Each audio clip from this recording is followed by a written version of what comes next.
बल विष्णु भगवान की जय। योगिनी एकादशी व्रत कथा।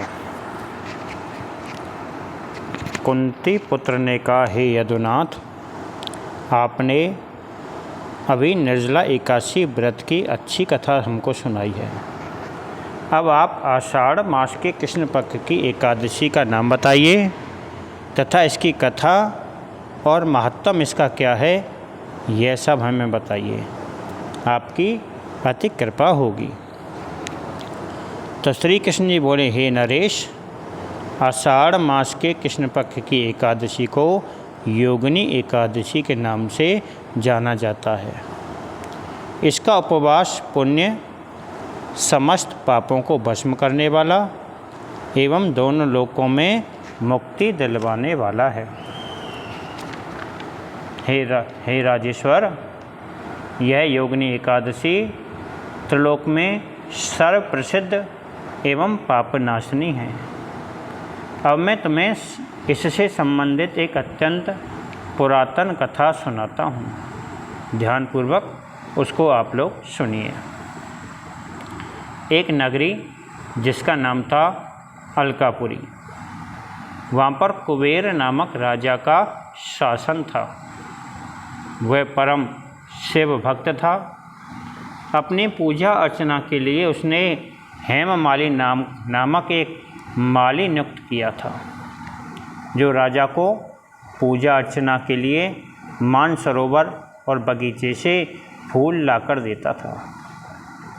उस माली की विशालाक्षी नामक एक अति सुंदरी पत्नी थी, जिसे वह बहुत ही प्यार करता था। एक दिन वह राजा पूजा के लिए मानसरोवर बगीचे से पुष्प तो ले आया, परंतु कामातुर होकर पत्नी से रमण करते रहने के कारण राजा के लिए पुष्प लेकर दोपहर तक नहीं पहुंचा। राजा दोपहर बीतने तक उसकी राह देखता रहा। जब वह तब तक भी पुष्प लेकर नहीं पहुंचा, तो उसने क्रोधित होकर अपने सेवकों को उसका पता लगाने के लिए भेजा कि वह अभी तक फूल लेकर क्यों नहीं आया है। तब राजा के सेवकों ने आकर बतलाया कि वह तो अभी तक अपनी पत्नी के साथ में रमण में लीन है। तो राजा के यक्षों को हेममाली को तुरंत ही पकड़कर लाने की आज्ञा दी। राजा के डर से भयभीत होकर हेममाली उसके सम्मुख आकर डर से कांपता हुआ खड़ा हो गया। उसे देखकर राजा अत्यंत ही कुपित होकर बोला, अरे नीच महाकामी, तूने मेरे अत्यंत ही आदरणीय व पूजनीय देव का अपमान किया है। तू अपना काम करने के स्थान पर पत्नी सेवा से लीन रहा है। तू महान अपराधी है। अतः मैं तुझे श्राप देता हूँ कि तू मृत्युलोक में जाकर पत्नी वियोग सहेगा और तो कोढ़ी बनेगा।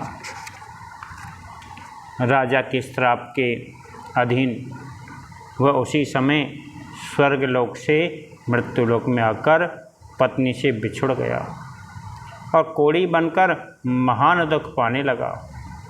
परंतु शिव भक्ति के प्रभाव से उसकी स्मरण शक्ति बनी रही और पिछले जन्म के भी उसे शुद्ध रही। इस प्रकार अपने पूर्व जन्मों के कुकर्मों को याद करके वह दुख भोगता रहा। वह इधर उधर भटकते हुए एक दिन हिमालय पर्वत के करीब मार्कंडेय ऋषि के आश्रम में जा पहुंचा। मार्कंडेय ऋषि अत्यंत ही तपस्वी और बूढ़े थे। अपने आश्रम में बैठे हुए ब्रह्मा के समान लग रहे थे। उनका आश्रम भी ब्रह्मा के राज्यसभा के समान जैसा लग रहा था। हेममाली बड़ी दुखी अवस्था में उनके पास में सामने आया और उनसे ऋषि को नमन किया और उनके चरणों के नज़दीक ही बैठ गया। ऋषि ने उनकी ओर देखा और कहा कि तू किस खोटे कर्म से कोढ़ी बन गया है और तुझे क्या दुख है। इस पर हेममाली ने ऋषि से कहा, हे मुनि, मैं यमराज कुबेर का सेवक था।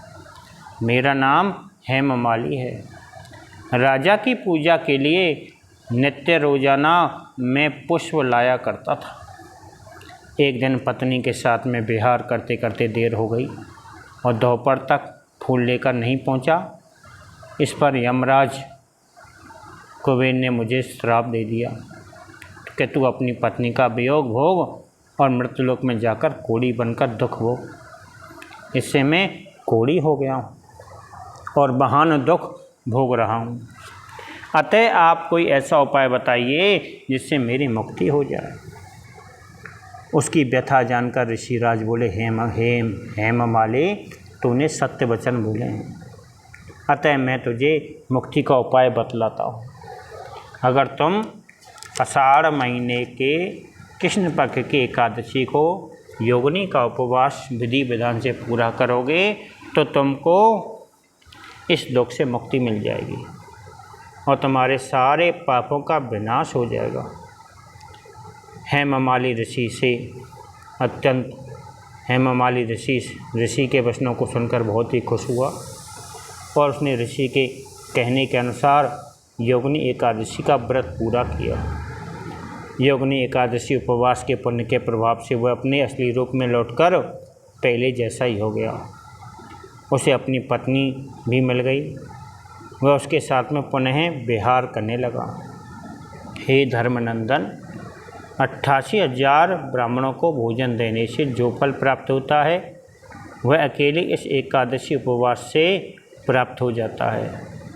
यह उपवास समस्त पापों को नष्ट करने में सहायक होता है और मरने के उपरांत में स्वर्ग की प्राप्ति भी होती है। बोल विष्णु भगवान की जय। जिसने चैनल सब्सक्राइब नहीं किया है वो साइड में बटन है, उसे दबाकर चैनल को सब्सक्राइब कर लें। धन्यवाद। अब सभी आरती करेंगे। ओम जय जगदीश हरे, स्वामी जय जगदीश हरे। भक्त जनों के संकट, दास जनों के संकट क्षण में दूर करे। ओम जय जगदीश हरे। जो ध्यावे फल पावे, दुख बिन से मन का। स्वामी दुख बिन से मन का, सुख संपत्ति घरे आवे, सुख संपत्ति घरे आवे, कष्ट मिटे तन का। ओम जय जगदीश हरे। मात पिता तुम मेरे, शरण गहूँ मैं किसकी। स्वामी शरण गहूँ मैं किसकी, तुम बिन और न दूजा, प्रभु बिन और न दूजा, आस करूँ मैं किसकी। ओम जय जगदीश हरे। तुम पूर्ण परमात्मा, तुम अंतरयामी। स्वामी तुम अंतरयामी, परब्रह्म परमेश्वर, परब्रह्म परमेश्वर, तुम सबके स्वामी। ओम जय जगदीश हरे। तुम करुणा के सागर, तुम पालन करता। स्वामी तुम पालन करता, मैं मूर्ख खल कामी, मैं सेवक तुम स्वामी, कृपा करो भरता। ओम जय जगदीश हरे। तुम हो एक अगोचर, सबके प्राणपति। स्वामी सबके प्राणपति, किस विध मिलूँ दया में, किस विध मिलूँ दया में, तुमको मैं कुमति। ओम जय जगदीश हरे। दीन बंद दुख हरता, तुम ठाकुर मेरे। स्वामी तुम रक्षक मेरे अपने हाथ उठाओ, अपनी शरण लगाओ, द्वारे खड़ा मैं तेरे। ओम जय जगदीश हरे। विषय विकार मिटाओ, पाप हरो देवा, स्वामी कष्ट हरो देवा।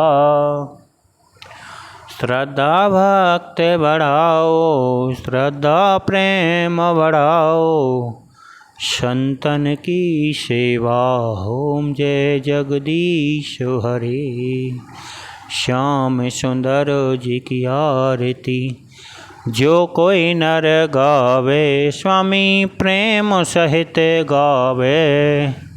कहते शिवानंद स्वामी, मन भजत हरि हर स्वामी, मद वांछित फल पावे। ओम जय जगदीश हरे।